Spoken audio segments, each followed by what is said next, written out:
Who doesn't love a good dynamic duo? Well, Stranger Things has plenty of them.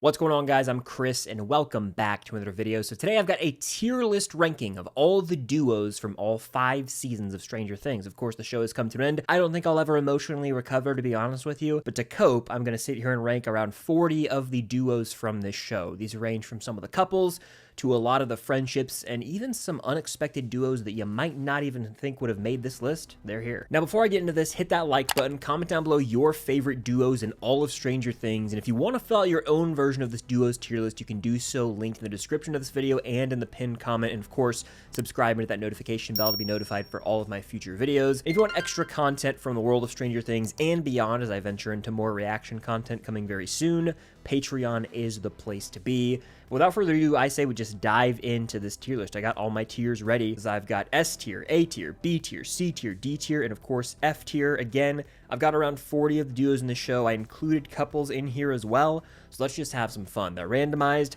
Let's do this thing. First up, we've got Hopper and Elle.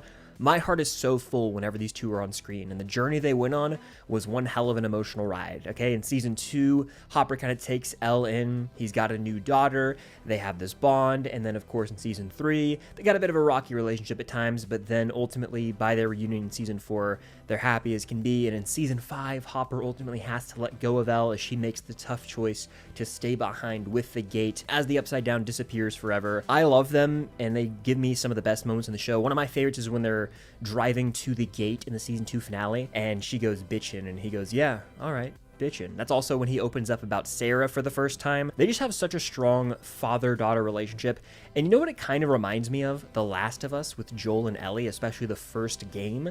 I'm going S tier with Hopper and Elle. They are easily one of my favorite duos in the entire show. Moving on, we've got Robin and Will. This was a new duo introduced to us in season 5. What I really appreciated about this character duo was how Robin had a similar experience with Will, and, you know, sharing her own feelings and having that coming out scene with Steve, and so she was able to give Will the courage to do the same with his friend group, and I really just appreciated how she was always there for Will. I was able to pass on some wise words of wisdom to him and help him get through some tough situations at times, especially emotionally. She helped him make one of the biggest decisions of his life and free himself of that secret. I am gonna go B tier. I thought this was a really solid duo that had some great moments in volume 1 of Stranger Things season 5, especially when they're on the hunt, you know, trying to crack the code, and they're going against what Joyce says. They're plotting. I would say B tier for them feels right. Next up, we've got Karen and Holly. We have some of them in season 1, before Nell Fisher even played this character, but in season 5 we get some of them early on in the season, notably in the scene where they are taking on a Demogorgon. I would say they're like a C tier duo, right? You know, they have their moments, but Holly ultimately has a lot more of the spotlight on her this season, and she's actually paired up with Max, one of my favorite duos that we'll talk about later. Next we have Eleven and Max, or L Max if you will. Delightful duo. They're kind of brought to us in season 3 of the show. Eleven's sort of adverse to hanging out with Max for a while, but in season 3 they have this friendship that sparks as we have the whole montage of them shopping at Starcourt Mall. They have a sleepover. They really bond in this season, and ultimately at the end of season 4, Eleven is there for Max and helps to save her, essentially. They have a great friendship. I wish we got more of it in season 5, but we do get some moments of them in the void in the finale. I'm gonna go, this is a tough one for me. I think they're like between A and B, but they do have a lot of really fun moments. I think I'll go A tier with L Max. I wish we got more of them. That's the only knock at them, because the potential was sky high with that duo. Next we have Jancy, or Jonathan and Nancy. Season 2, probably their best season if we're looking at the show holistically, especially when they go to Murray's. They have that first kiss, and the score just hits all the feels. Jancy, of course, has even a sweet moment that's a breakup scene in volume 2 where they split up, but I feel like they are ultimately going to end up together, and they just had to get through this phase of life, and there are even crumbs for them to reunite in the finale, in my opinion, years down the line. So that's kind of my headcanon. Jancy will end up together and be canon. Let me know what you think of Jancy down below, but I think they will end up together. I'm going to say for Jonathan and Nancy, they have their moments. Season 3, kind of a lull for them. Season 4, their worst season by far, because they're barely even shown on screen together. And in season 1, they're actually a fun duo hunting a Demogorgon. I'm going to say, all things considered, I will go B tier. I'll put them at the top of B tier for Jancy. Solid duo, but there are much better in the show, and even better couples, might I add. Moving on, we have Dustin and Erica, a fun duo. Their peak is definitely in season 3 as they're part of the Scoops troop. And then just the moments they get into with the whole Russian base underneath Starcourt has some moments for me, right? They're nothing special, though. They have some great quips back and forth and make nerdy jokes. I also like the dynamic they have in season 4. I'm going to say, this is tough for me, but all in all, I will go, I'll go C tier. I'll go like right here in C tier with them.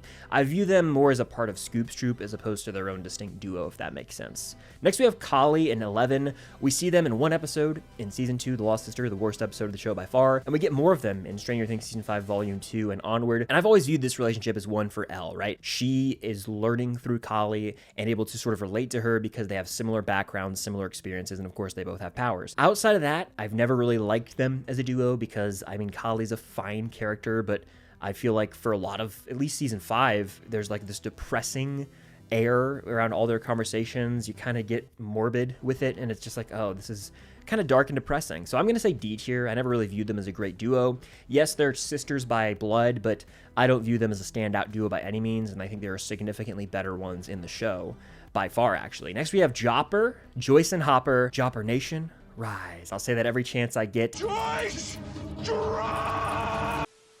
I adore this couple. They contend for my favorite in the show, as hot of a take as that might be. Of course, they're going in S tier. I think I do prefer 11 and Hopper as a duo. It's kind of weird to rank couples compared to just regular duos, but I'm going to put them in S tier regardless.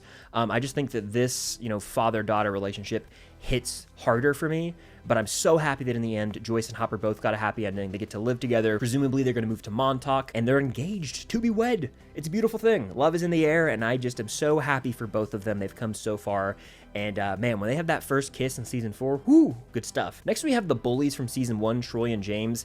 F tier. These guys suck. We never see them again, and I always bring it up.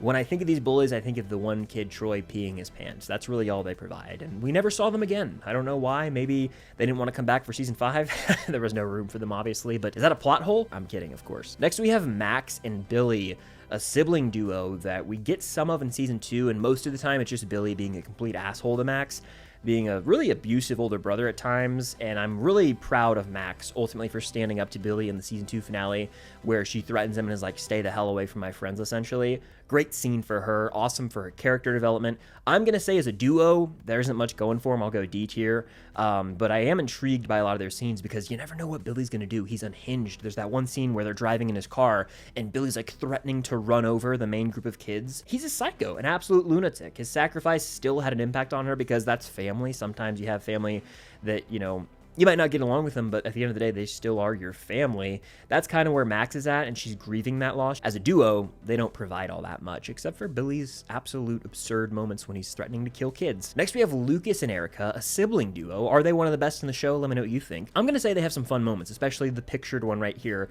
where they're getting ready for battle. They have some fun banter back and forth at the Sinclair house. I would say B tier for them. I'd probably go like right in the middle of B tier. They have some fun moments. I honestly wish we got more of them, especially in season 5, but hey, they're one of the better sibling duos for sure. Maybe the best of the bunch, the Sinclairs. Next, we have Dustin and Eddie. This relationship extends beyond season 4, right? Of course, in season 4, we get to see how much Dustin admires and looks up to Eddie, and Eddie's the older brother he never had. And there's even a line where they're like getting ready for battle out in the field, and Eddie tells Dustin like, never change Dustin Henderson. Basically, there's so much love in his eyes for Dustin. He's like, your future's so bright, like, I love you as a brother, never change, never lose that light and that spark. And ultimately, Eddie does make the sacrifice he's taken at the hands of Demobats to buy more time for our other group of characters in the Upside Down, and he dies, and it's truly a tragedy, right? It wrecks Dustin and changes him forever. We see in season 5 that he's been grieving that for 18 months, and so it's really taken an emotional toll on Dustin to the point where he's downright depressed, and ultimately, he's able to find himself again through the relationship with Steve, which we'll talk about later in this video. But honestly, this relationship, it really has an impact on everyone in season 5, and Eddie's presence is felt from beyond the grave. I think for Dustin and Eddie, I gotta go S tier, and I have to go fairly high. They just have so many electric scenes. I'm gonna put them right there for now, but they have so many scenes that stand out. in season 4, and they don't even have all that much screen time. You just believe that they're a brotherhood duo, and it's a tragedy in the end. Moving on, we have Vicky and Robin. I'm gonna say they don't have all that much screen time. They're introduced to us at the end of season 4 in the epilogue. They're teased in the regular part of season 4, and then in season 5, they're dating, but they're very under wraps, and we actually don't see them together all that much. I would go D or C tier with them. Wish we got more of them, and ultimately we discover that they might not even be together in the epilogue, right? So I'm gonna say C tier probably. I'll go middle of C tier with them. Of course, I think there was more potential, but I get them not wanting to explore that relationship as much in the final season because there are tons of other more important relationships, both romantically and just at a friendship standpoint. Now, next we have Robin and Steve. This is one of my outright favorites in the entire show. In season 3, they carry a lot of that season, in my opinion. They're also a part of one of my favorite scenes in the entire show in the bathroom stall when Robin comes out to Steve. It's such a beautifully written, moving scene with a score that swells and frankly will have you tearing up. It's just so beautifully written, and I love how Steve, without missing a beat, accepts Robin and loves her and just makes her feel welcomed and warm in that moment. It's just such a beautiful scene. There's no other way to say it. I'm gonna go S tier with them, and I'm going mighty high. Honestly, Steve and Robin carry a lot of season 4 as well with family video. I'm going top of S tier for now. I love these two, and of course Eddie and Dustin are awesome, but Steve and Robin have my heart, and it's going to be hard to top them. There's only one other duo I can think of off the top of my head that might contend for that spot. Next we have Tommy H and Carol. F tier right alongside the bullies. Not much else to say. Thank God Steve ditched these guys in the end. Dustin and Lucas have a lot of moments to shine as a duo in both season 1 and in season 2, and I think of season 2 specifically with them when they're both kind of vying for Max, and they have, you know, a sweet moment where they make amends and you're like, I'm still, you know, your best friend and all this stuff. They're a strong, underrated duo in the friend group. I'm going top of A tier with them, or I'll go right behind L Max. I think that Dustin and Lucas just have a sweet, underrated friendship with these subtle moments in earlier seasons that I feel like are overlooked as the show got larger in scale, but they really are great friends and care about each other very deeply. Speaking of Dustin, we got Dustin and Steve, and this is like the duo of the show, okay? It's very basic in a sense to have them at the top, but that's what they are. I think they have carried, since season 2, portions of this show. They were two characters who didn't really have a place in season 2, and so the Duffers were like, we might as well pair them up, and then the rest is history, right? They were magic. That dynamic bleeds into the Scoops Troop in season 3. and season 4, we get to see them together as Eddie's kind of introduced, but in season 5, they're on the ropes with each other, right? They're basically butting heads for most of the season until they ultimately make amends, and they're both in the wrong, but ultimately they have this heart-to-heart, and they're like, I missed my best friend, I miss my brother. It's beautiful. It pulls on the heartstrings, and their arc came full circle as in the end, they are stabbing the Mind Flayer, chanting for Eddie. That is a brotherhood duo that will live on forever, and I'm so glad they're going to have each other after all this dust is settled. So I'm going to say top of S tier for Steve and Dustin. No doubt about it, that is my favorite duo in the show, and it's probably most of yours as well. It's just really hard to top that magic on screen that they have. Moving on, we've got Dustin and Dart. I wanted to go the unconventional route with this one. They technically have a lot of moments together in season 2, as Dustin basically views Dart as his pet in a sense. Of course, Dart ended up eating Muse, so screw him for that. But ultimately, he did let them go in the tunnels, so he kind of had some sympathy towards them and showed that he's capable of having some sort of basic emotion. I was a little annoyed with their duo at first, like on first watch, and I still don't love every decision made in the first half of season 2 at times. It can irritate me a little, but I'm going to go C tier with this duo. I'd go like right here, probably, in all honesty, at the back of C tier, because they have sweet moments, but ultimately this thing is a demo dog, you know what I'm saying? Next we have Lumax. Lumax is maybe the best couple in the show objectively, and just their journey, the love they both share for each other, and Lucas never giving up on Max, even when she's at a dark place in season 4. It's really inspiring stuff, okay? I'm so glad they got the happy ending. They got that date at the movies. They're an S tier couple. They're an S tier duo. Where is difficult because there's so many awesome ones. I think I'll go right here. I'll go right there, I think. You know, over Jopper by a hair, even though I love me some Jopper. I think Lumax edges it out ever so slightly. And then, of course, Steve and Robin, Steve and Dustin, and Ellen Hopper, maybe a bit over it. But yeah, those duos all in S tier are just unmatched, and they all could shift around, okay? I know they're in an order right now, but the fact that they're in S tier is really all that matters, in my opinion. Next, we have Murray and Alexei, aka Smirnoff, an underappreciated duo from this show that delivers on some gut-wrenching moments, right? Alexei dies at the fair. He's about to get those corn dogs and live the American dream, and then boom, he gets taken out by Grigori, and it's tragic. They also have some hilarious banter, especially when they're driving to the fun fair. I'm gonna go either B or A, you know, I'm thinking about it right now. I don't think we get enough of them to go A tier, but I am going to go B tier. I'll go like right here in B tier. I think that the duo just has some fun moments, and they really do get the laughs going. They provide some of the best comedic elements of season 3. Next, we have Fred Benson, not to be confused with the iCarly character, and Nancy Wheeler. Honestly, F tier. I'm sorry. They're going to the top of F tier. This duo I just wanted to include on here because they technically have a whole episode together, basically. Fred dies at the hands of Vecna, but the character, you don't really feel for him. Like, it's tragic that he dies, but he's kind of, you know, a bit of a goofier guy, and Nancy's there, but the duo they have is whatever, you know. It's nothing special. F tier probably. I mean, one of the worst on this tier list for sure. Next we have Cowell and Pallahan. Two schmucks who don't really know how to do their jobs. I hope Hopper fired them. I'm glad we didn't see them again because they were bums, really. They didn't know what they were doing. They really had no read on what was actually going on in Hawkins and were just completely out of the loop. They're like your stereotypical cartoonish cops in a sense that are just like, hey, you kids, get out of here. Like, there's not much meat on the bone with either of them.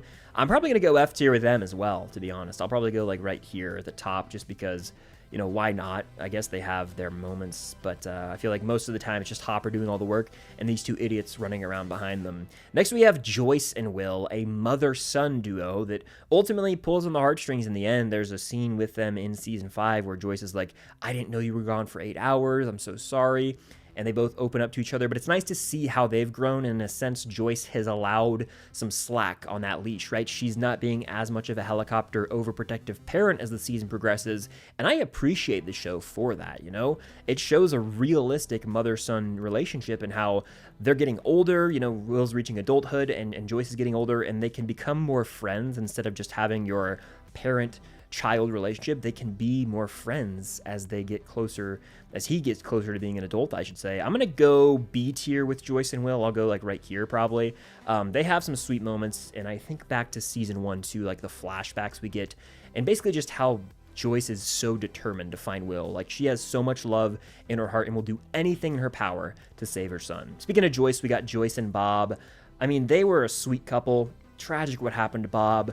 Jopper exists, and that's unfortunate for this couple, this ship, this duo. I mean, Jopper just blows us out of the water, but they had a good thing, and it fit for season 2, and it was the right time in both characters' lives. I have nothing against them, but I don't know. I'd go C tier with them. Probably top of C tier for them. You know, they're fine, but there's Jopper that exists. They're better couples and even better duos involving Joyce, like her and her son, so that feels appropriate for me.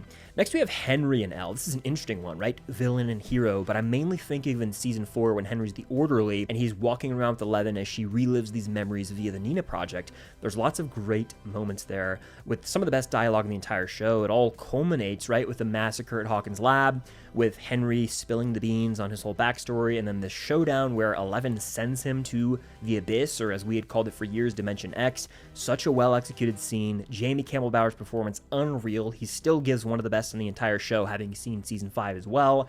I'm going to say this duo is a weird one because it's like hero and villain. They don't have a lot of moments together where they're friendly necessarily because it's just a different dynamic, but because of it being like the main villain and the main hero and the moments they provide for the show, I think I'm going back of A tier with Henry and Elle, especially in season 4.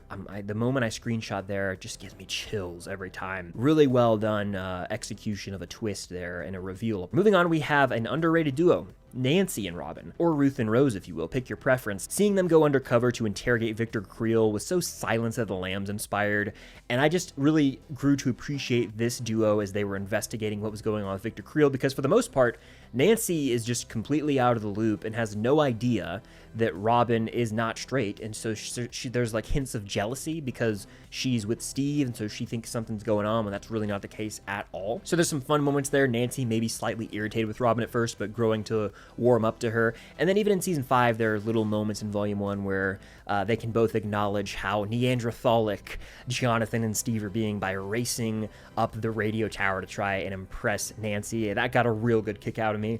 I'm gonna say, in terms of duos, this one is either B or A, and the more I sit here and look at this, I think I have to do one minor shift. I think I have to move this up to A tier.